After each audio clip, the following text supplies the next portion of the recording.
Hi and welcome to the Corporate Life Podcast. My name is Hina Siddiqui and I loved and hated my corporate jobs for years. This podcast is going to empower you to go high on your career without losing yourself. I invite you to join me each week as you will hear real cool stories of the real cool corporate people doing real things in the corporate world. And their experiences and advice can change your story too. Do you know why corporate people stay stuck in toxic jobs and work cultures? Hi, this is Hina Siddiqui. You are listening to the Corporate Life Podcast. Today, I'm going to have a heart-to-heart conversation with you about toxic jobs and toxic workplaces and how to step out of your toxic workplace with grace. People keep talking that they are in toxic workplaces with toxic people around, and we see a lot of advice on social media and blogs and podcasts that it's not worth working in toxic places. In the first place, why do people stay stuck in toxic jobs? Well, there are a few reasons for this, and none of these two reasons is external. Okay, everything has to do with your own inner game. My intention is not to offend your opinions and beliefs, but my job as a coach is to challenge you and not to please you. So I need to keep giving those wake-up calls whenever needed and to be true and honest with my job as a coach, and I'm totally fine to take that risk. The first reason is that we have learned to settle for anything that we get and keep complaining and blaming about it. Asking specifically for what we really want is not appreciated in our culture. We are taught to be a nice guy or a nice girl and settle for anything that we get. How many of us have got this privilege to be really specific about what we wanted for birthday gifts or Christmas or any occasion like that? Most of us, me included, were scared of asking as we were not sure if our parents could afford that. No surprise that settling behavior shows up in all areas of our life, even our jobs. Of course, you may not be consciously aware of this fact because that's hidden in the deep layers of your subconscious mind and inside your body in the form of emotions. The second reason is our own self-worth that keeps us stuck in toxic jobs and workplaces. Self-worth is a reason people stay stuck in toxic relationships and workplaces. When you don't value yourself enough, no one does. And it's totally unfair to expect from other people when you don't honor and appreciate yourself. The third reason is our fears that originate from our own low self-worth, of course. Because when we don't trust ourselves and our abilities, we don't feel brave enough to challenge our toxic environment. We don't want to take the risk that comes with expressing our thoughts fearlessly. So we stay quiet. We keep gossiping, complaining, and indulging in the acts of self-pity and self-victimization. And that's it. That's all we do when we don't trust ourselves. Now, if you think that changing the workplace is the only solution, unfortunately, it's not.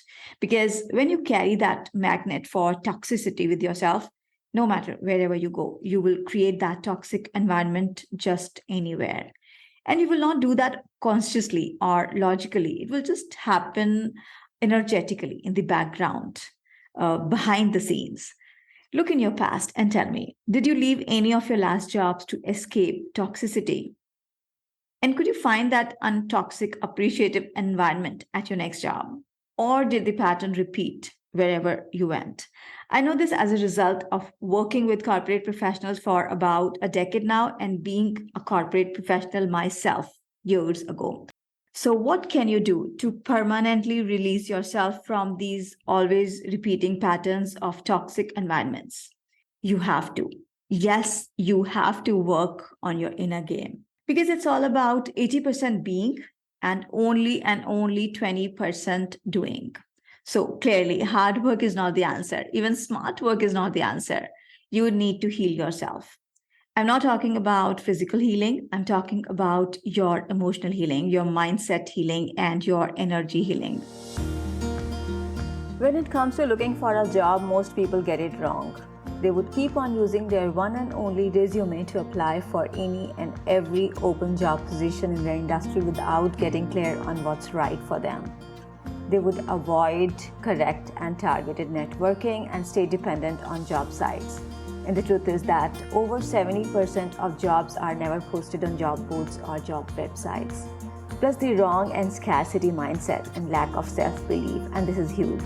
But unfortunately, most job seekers don't deal with this, and no wonder that they keep on struggling with their job hunt, and most of them will make a compromise by accepting just any random job because they want money to pay the bills, which is a valid reason. If that's you, come join me on my job search coaching program where I guide you through with the right strategy, your mindset upgrade, which is about 80% in all my programs, and taking inspired and focused consistent action. You may book a free strategy call with me. Find the link on the episode page. Did you ever notice that when you want something desperately and do too much hard work to achieve it, you often land up not achieving that? You know why that happens? Because your energy precedes you. Your energy precedes you. It's like that terrifying dog that does not let anybody enter your house. Of course, you don't do that consciously. It happens in the background. We often call it luck quotient. The solution is to transform this dog from terrifying to friendly. How do you do that? By focusing more on being than doing. Again, it's 80% being and 20% doing. When you reverse it, you spoil the game. If you're stuck in a toxic or a wrong for you kind of job, it's time to break through and break free. I know it's a terrible staying point because I have stayed there for ages. I keep on talking about that. So if you follow me for a while, you know that it's not a secret anymore that I struggled in my corporate jobs for over 10 years. But what actually felt like ages? When you are in pain, time drags on. Isn't that unfair? But this is how it is. That pain pit was not a good place to stay stuck. So being a natural solution finder, I started exploring and experimenting a ton of strategies to get over that. And in this entire process, I learned so much that I started feeling like a career expert.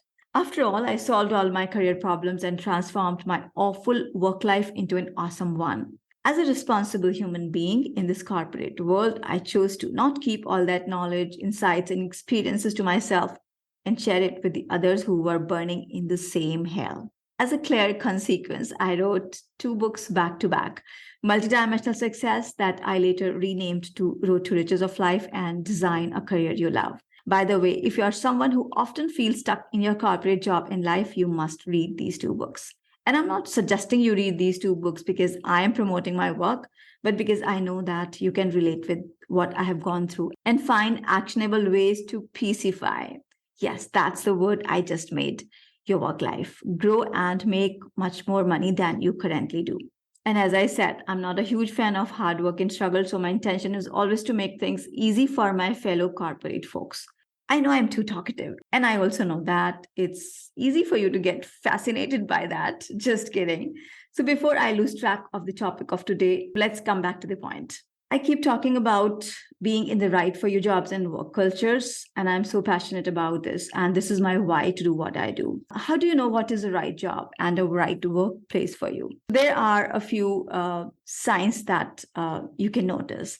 The right job gives you job satisfaction and makes you feel proud when you come back home. You feel excited about your work, at least 4 out of 5 days a week. You align and get along well with the people around you.